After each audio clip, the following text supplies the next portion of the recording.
शिष्यता का जाएंगे और विषय होगा, आज 10वां भाग है, शिष्यता का 10वां भाग है और उसमें हम देखेंगे शिष्य का व्यवहारिक जीवन।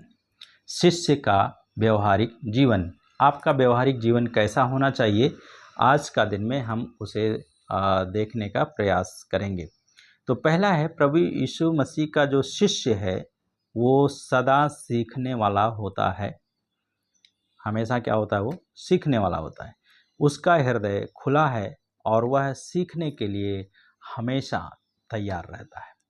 तो हमें हमेशा तैयार रहना चाहिए। उदाहरण के लिए प्रेरितों के काम उसका 17 अध्याय उसका 11 पद में लिखा है, ये तो थिस्सलुनीके के यहूदियों से भले थे और उन्होंने बड़ी लालसा से वचन ग्रहण किया और प्रतिदिन पवित्र शास्त्रों में ढूंढते रहे कि ये बातें यूं ही हैं कि नहीं। अब यहाँ पे हम लोग देखते हैं कि लोग क्या कर रहे हैं, परमेश्वर को ढूंढने वाले हैं और इसलिए हमें भी ढूंढने वाला होना चाहिए। और 13 पद में भी लिखा है कि किंतु जब थिस्सलुनीके के यहूदी जान गए कि पौलुस बिरिया में भी परमेश्वर का वचन सुनाता है, तो वहाँ पर भी आकर लोगों को उकसाने और हलचल मचाने लगे। अर्थात बिरिया के जो लोग थे परमेश्वर को ढूंढने वाले थे। हमें और आपको परमेश्वर का शिष्य होने के कारण व्यवहारिक जीवन में हमें प्रभु को ढूंढने वाला होना चाहिए। दूसरी बात, प्रभु यीशु का शिष्य अपने जीवन के हर क्षेत्र में प्रभु यीशु मसीह को प्रथम स्थान देता है। हमारा जीवन में कोई भी कार्य क्यों ना हो, हम सुबह उठते हैं, प्रभु को पहला स्थान दें, प्रभु से प्रार्थना करें, प्रभु के हाथों में अपना जीवन दें। काम करने के लिए जाते हैं, अपने हाथ को प्रभु के हाथों में दें। काम करते हैं, अपने काम को प्रभु के हाथों में दें। अपने जीवन को प्रभु के हाथ में दें, अपने बच्चों को प्रभु के हाथों में दें, अपने परिवार को प्रभु के हाथों में दें, अपने पति पत्नी को, बच्चों को, सास ससुर को, सभी को हमें क्या करना है, प्रभु के हाथों में सौंपना है। क्यों? क्योंकि उसके द्वारा हम प्रभु का नज़दीक में बने रहेंगे। तो एक शिष्य का व्यवहारिक जीवन में दूसरी बात है, हमें अपने प्रभु को अपने जीवन में पहला स्थान देना है। तीसरी बात, प्रभु यीशु का शिष्य पवित्र जीवन व्यतीत करता है और प्रत्येक प्रकार की बुराई से दूर रहने का प्रयास करता है। हमें और आपको क्या करना है, पवित्रता का जीवन जीना है। एक शिष्य का व्यवहारिक जीवन है कि वो अपने प्रभु के तुल्य जीवन व्यतीत करे, उसके समान बन जाए। हम प्रभु यीशु मसीह नहीं बन सकते हैं, लेकिन हम अंश अंश करके बदलते जाएं, उसके समानता में बदलते जाएं, ताकि हम प्रभु की महिमा कर सकें। हम पढ़ेंगे मत्ती का सुसमाचार 5 अध्याय और उसका 20 पद। यहाँ पे इस प्रकार से लिखा है कि क्योंकि मैं तुमसे कहता हूँ कि यदि तुम्हारी धार्मिकता शास्त्रियों और फरीसियों की धार्मिकता से बढ़कर ना हो तो तुम स्वर्ग के राज्य में कभी प्रवेश करने ना पाओगे। तो हमारी जो धार्मिकता होनी चाहिए, हमारा जो जीवन होना चाहिए, वो क्या होना चाहिए, एक दूसरे से बढ़कर होना चाहिए। इसी 5 अध्याय का 48 पद में लिखा है कि इसलिए चाहिए कि तुम सिद्ध बनो जैसा तुम्हारा स्वर्गीय पिता सिद्ध है। प्रभु यीशु मसीह हमारा पवित्र है, पवित्रता में सिद्ध है, वो निष्कलंक है, वो निर्दोष है, वो निष्पाप है और वो पवित्र परमेश्वर है। इसलिए हमें और आपको भी प्रभु यीशु मसीह में क्या करना है, यहाँ पे लिखा है कि इसलिए चाहिए कि तुम सिद्ध बनो जैसा तुम्हारा स्वर्गीय पिता सिद्ध है। जैसा हमारा प्रभु यीशु मसीह सिद्ध है, वो मनुष्य होने के बावजूद भी सिद्ध था। हमें और आपको भी हमें सिद्धता की ओर बढ़ते जाना है, उसके समान, उसके जैसा हमें बनना है। और फिलिपियों की किताब जब हम लोग पढ़ते हैं, उसका 2 अध्याय और उसका 15 पद, फिलिपियों की किताब उसका 2 अध्याय और उसका 15 पद में लिखा है, ताकि तुम निर्दोष और भोले होकर टेढ़े और हठीले लोगों के बीच परमेश्वर के निष्कलंक संतान बने रहो। हम इस संसार में रहते हैं, हमारे चारों तरफ लोग एक जैसे लोग नहीं हैं, अच्छे लोग भी हैं, बुरे लोग भी हैं, भोले लोग भी हैं, निर्दोष लोग भी हैं, दोषी लोग भी हैं, सब प्रकार के लोग, हठीले लोग भी हैं। लेकिन उनके बीच में परमेश्वर ने हमें रखा है कि हम निर्दोष बनकर, निर्दोष संतान बनकर यीशु के साथ में रहें, जिनके बीच में तुम जीवन का वचन लिए हुए जगत में जलते दीपकों के नाई दिखाई देते हो। हम दीपक के समान दिखाई देने वाला जीवन हमारा होना चाहिए। चौथी बात है, प्रभु यीशु का शिष्य दैनिक उपासना और भक्तिमय जीवन के साथ प्रतिदिन आत्मिक जीवन में उन्नति करता है। प्रतिदिन हमें क्या करना चाहिए? उन्नति करना चाहिए। और हमारा जो दैनिक जीवन है प्रार्थना में, उपासना में और परमेश्वर के साथ में जीवन जीने में, भक्ति का जीवन जीने में हमें व्यतीत करना चाहिए। और भजन संहिता की किताब उसका 1 अध्याय और उसका 2 पद जब हम लोग पढ़ते हैं तो उस जगह में हम लोग इस बात को पढ़ते हैं। भजन संहिता उसका 1 अध्याय और उसका 2 पद। वो क्या लिखा है? परंतु वह तो यहोवा की व्यवस्था से प्रसन्न रहता है। कौन? एक शिष्य। और उसकी व्यवस्था पर रात दिन ध्यान करता रहता है। हमें और आपको परमेश्वर के ऊपर ध्यान लगाना चाहिए, उससे बातें करना चाहिए, उससे प्रार्थना करना चाहिए, उससे विनती करना चाहिए। तो एक प्रभु यीशु मसीह का जो शिष्य है वो उपासना और भक्ति में जीवन व्यतीत करता है। पांचवी बात है, प्रभु यीशु का शिष्य परमेश्वर के वचन को सीखने और अपने जीवन में उसे काम में लाने का प्रयत्न करता रहता है। तो हमें परमेश्वर के वचन को रोज सीखने वाला होना चाहिए। ये नहीं कि साल में एक बार पढ़ लिया या संडे को आराधना में शामिल हो गया काफ़ी है। नहीं नहीं नहीं, वो काफ़ी नहीं है। हमें प्रतिदिन रोज परमेश्वर के वचन को क्या करना चाहिए? पढ़ना चाहिए और उस पर ध्यान करना चाहिए, जैसा अभी हमने भजन संहिता 1 का 2 में पढ़ा। उसी प्रकार से हमें इसमें भी करना चाहिए। प्रेरितों के काम उसका 17 अध्याय, प्रेरितों का काम 17 अध्याय और उसका 11 पद। यहाँ पे इस प्रकार से लिखा है, ये लोग तो थिस्सलुनीके के यहूदियों से भले थे। कौन? बिरिया के लोग। तो बिरिया के लोग परमेश्वर को खोजबीन करने वाले थे और अच्छे थे, इसलिए यहाँ पे वो गवाही दी गई। और उन्होंने बड़ी लालसा से वचन को ग्रहण किया, प्रभु यीशु मसीह को ग्रहण किया और प्रतिदिन पवित्र शास्त्रों में ढूंढते रहे कि ये बातें यूं ही हैं कि नहीं। तो अगर आपको कोई सुना देता है और आप प्रभु यीशु मसीह के शिष्य हैं और कुछ गलत शिक्षा आपको देता है कोई, तो आपका कर्तव्य है, क्या कर्तव्य है कि आप उसको पवित्र शास्त्र में ढूंढें कि जो कुछ उसने कहा है वो सही है या गलत है। एक शिष्य होने के कारण आपका व्यवहारिक जीवन में ऐसा होना चाहिए। कुलसियों की किताब जब हम लोग पढ़ते हैं, कुलसियों की किताब उसका 3 अध्याय उसका 16 पद। तो यहाँ पे इस प्रकार से लिखा है कि मसीह के वचन को अपने हृदय में अधिकाई से बसने दो या बहुतायत से बसने दो और सिद्ध ज्ञान सहित एक दूसरे को सिखाओ। सिद्ध ज्ञान जो मतलब सही है तरीका, वचन के अनुसार, उसके अनुसार सिखाना है, उसके अनुसार उसको चिताना भी है। अगर सिखाने से नहीं सीखता है तो चिताना भी है, फिर से याद दिलाना है। और फिर अपने अपने मन में अनुग्रह के साथ परमेश्वर के लिए भजन और स्तुति गान और आत्मिक गीत गाया करो। तो हमें परमेश्वर का आराधना और उसका करने के लिए हमें अपने जीवन में काम में लाना चाहिए। हर एक समय में परमेश्वर का जो शिष्य है, प्रभु यीशु मसीह का शिष्य है, वो वचन को सीखते हुए, सिखाते हुए वो प्रभु की महिमा करता है। छठी बात है, प्रभु यीशु का शिष्य सदा साक्षी देने का मन रखता है और सफाई तथा निश्चय के साथ दूसरों के साथ अपने अनुभव को बांटता है। छठी बात है, प्रभु यीशु मसीह का एक शिष्य क्या करता है? वो गवाही देता है, साक्षी देता है। तो एक शिष्य को गवाही देना चाहिए। प्रेरितों के काम जब हम लोग पढ़ते हैं और उसका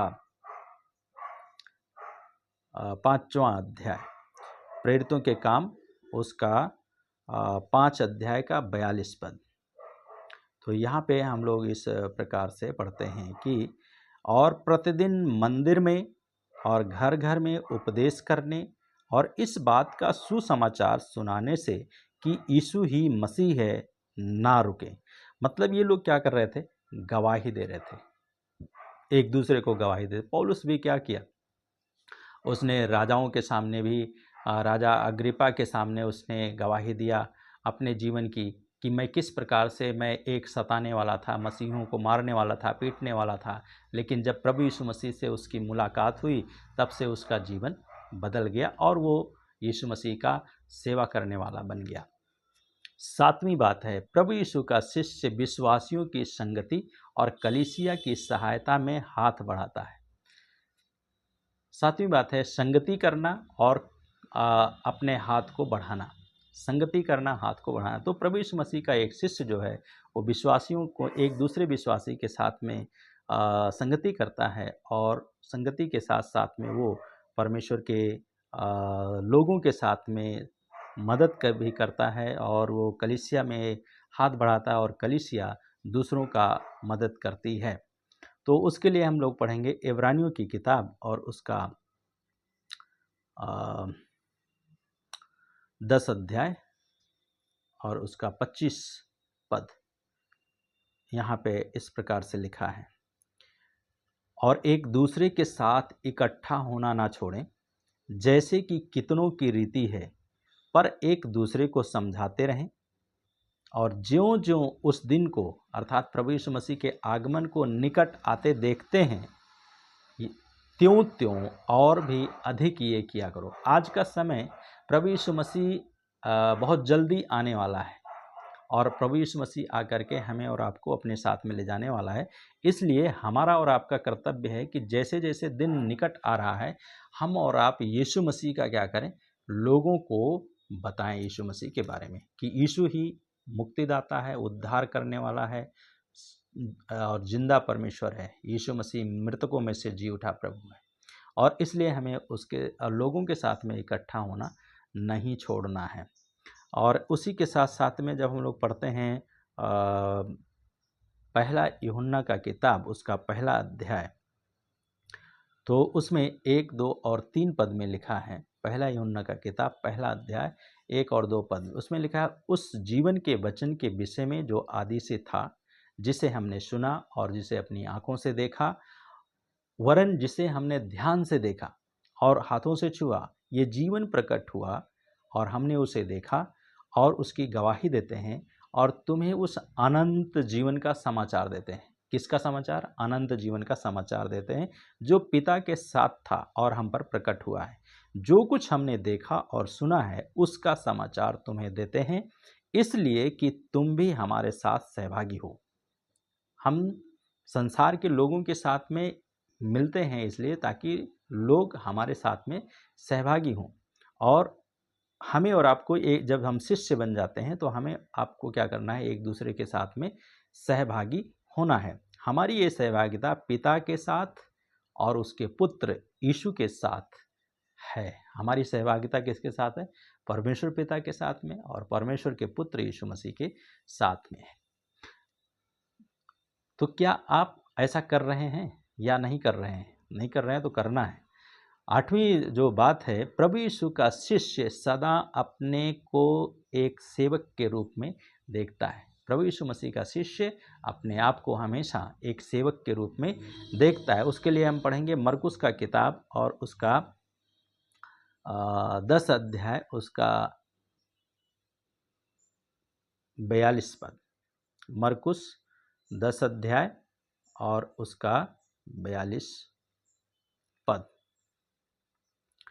यहाँ पे इस प्रकार से लिखा है कि और यीशु ने उनको पास बुलाकर उनसे कहा। यीशु ने उनको पास बुलाकर उनसे कहा, क्या कहा? तुम जानते हो कि जो अन्य जातियों के हाकिम समझे जाते हैं वे उन पर प्रभुता करते हैं और उनमें जो बड़े हैं उन पर अधिकार जताते हैं, परंतु तुम में ऐसा नहीं है, वरन जो कोई तुम में बड़ा होना चाहे वो तुम्हारा सेवक बने। अगर हमें बड़ा बनना है तो हमें सेवक बनना है, और अगर कोई प्रधान बनना चाहता है तो वो सबका दास बने।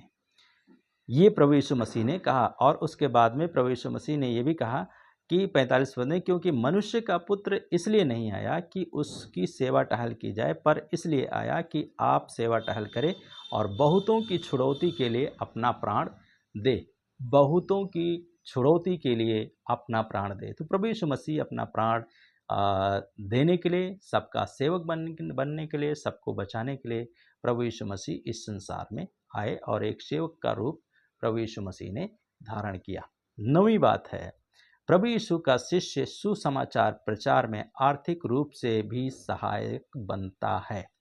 प्रभु यीशु मसीह का शिष्य आर्थिक रूप से प्रभु की सेवा में सहायक बनता है। मलाकी की किताब और उसका 3 अध्याय और उसका 10 और 11 पद में हम लोग इस प्रकार से पढ़ते हैं। मलाकी की किताब उसका 3 अध्याय और उसका 10 और 11 पद। यहाँ पे लिखा है कि सारे दशमांश भंडार में ले आओ कि मेरे भवन में भोजन वस्तु रहे। और सेनाओं का यहोवा ये कहता है कि ऐसा करके मुझे परखो कि मैं आकाश के झरोखे तुम्हारे लिए खोलकर तुम्हारे ऊपर अपरंपार आशीष की वर्षा करता हूँ कि नहीं। और तब 11 पद में लिखा है, मैं तुम्हारे लिए नाश करने वाले को ऐसा घुड़कूंगा कि वो तुम्हारी भूमि की उपज नाश ना करेगा और तुम्हारी दाखलताओं के फल कच्चे ना गिरेंगे। सेनाओं के यहोवा का यही वचन है। परमेश्वर हमारे और आपके जब हम परमेश्वर का शिष्य बन गया है, यीशु मसीह का शिष्य बन गया है, तो हमें अपने जीवन के द्वारा सुसमाचार प्रचार में हमें सहायक बनना है। अपने धन के द्वारा, अपने काम के द्वारा, अपने जीवन के द्वारा, अपने संपत्ति के द्वारा, सारी चीज़ों के द्वारा हमें प्रभु यीशु मसीह की सेवा का सहभागी बनना है। और तब उसके बाद में हम लोग पढ़ते हैं पहला कुरिन्थियों की किताब उसका 16 अध्याय। जब हम लोग पढ़ते हैं तो उसका 16 अध्याय और उसका 1 और 2 पद में लिखा है, अब उस चंदे के विषय में जो पवित्र लोगों के लिए किया जाता है, जैसी आज्ञा मैंने गलातिया की कलीसिया को दी, वैसा ही तुम भी करो। सप्ताह के पहले दिन तुम में से हर एक अपनी आमदनी के अनुसार कुछ अपने पास रख छोड़ा करे कि मेरे आने पर चंदा ना करना पड़े। अब यहाँ पे पौलुस कहता है कि मेरे आने पर चंदा ना करना पड़े। सप्ताह के पहले दिन क्या करो, तुम लोग कुछ ना कुछ अपने हाथों में रखो ताकि मुझे आने के बाद में चंदा ना करना पड़े। और हम सुसमाचार की सेवा में हम एक दूसरे का मदद इस प्रकार से कर सकते हैं अपने धन के द्वारा। अंतिम बात है, 10वीं बात है, प्रभु यीशु का शिष्य हर समय और हर स्थान पर अपने जीवन में आत्मा के फलों को दर्शाता है। परमेश्वर पवित्र आत्मा के फलों को क्या करता है, दर्शाता है। हमें और आपको आत्मा के फलों को दर्शाना है। गलातियों की किताब जब हम लोग पढ़ते हैं और उसका 5वां अध्याय और उसका 22 और 23 पद में, तो इस प्रकार से हम लोग पढ़ते हैं, आत्मा का फल प्रेम, आनंद, मेल, धीरज, कृपा, भलाई, विश्वास, नम्रता और संयम है। ऐसे ऐसे कामों के विरोध में कोई व्यवस्था नहीं है। तो हमें इन आत्मा के फलों को क्या करना है, लोगों के जीवन में दर्शाना है अपने जीवन के द्वारा। और जब हम अपने जीवन के द्वारा लोगों का जीवन में दर्शाते हैं तो हम इस बात को प्रकट करते हैं कि हम अपने जीवन में परमेश्वर के फलों को हम प्रकट कर रहे हैं। दूसरा पतरस 1 अध्याय 5 से 8 पद में लिखा है, इसी कारण तुम सब प्रकार का यत्न करके अपने विश्वास पर सद्गुण, सद्गुण पर समझ, समझ पर संयम, संयम पर धीरज और धीरज पर भक्ति, भक्ति पर भाईचारे की प्रीति और भाईचारे की प्रीति पर प्रेम बढ़ाते जाओ। क्योंकि यदि ये बातें तुम में वर्तमान रहें और बढ़ती जाएं तो तुम हमारे प्रभु यीशु मसीह के पहचानने में निकम्मे और निष्फल ना होंगे। तो हमें अपने प्रभु के साथ में हर समय चलते हुए अपने प्रभु की महिमा करना है और आत्मा में बने रहना है।